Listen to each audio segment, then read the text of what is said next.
la théorie quantitative de la monnaie. Irwin Fisher a établi en 1791 une très importante théorie expliquant la relation entre la monnaie et l'économie réelle, la théorie quantitative de la monnaie. Celle-ci établit une égalité comptable, c'est-à-dire qu'elle ne peut pas être réfutée, entre le produit de la masse monétaire M et de la vitesse de circulation de la monnaie V, et le produit du niveau général des prix, P, et le volume des transactions réalisées, T. MV égale PT.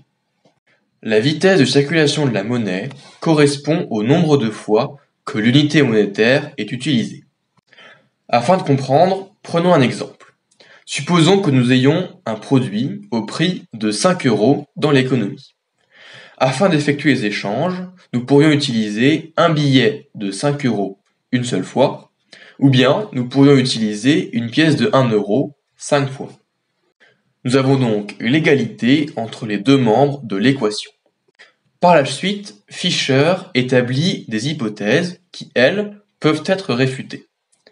Tout d'abord, le volume des transactions est déterminé dans la partie réelle de l'économie, et est donc exogène à l'équation. Ensuite, la vitesse de circulation de la monnaie dépend des habitudes de paiement qui changent très lentement. Il considère donc que V est constante.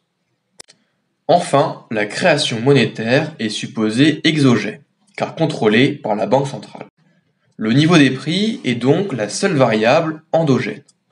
Ces hypothèses permettent à Fisher d'arriver à la conclusion suivante.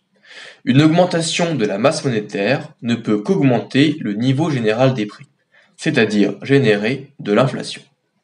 Abonne-toi pour plus d'échos.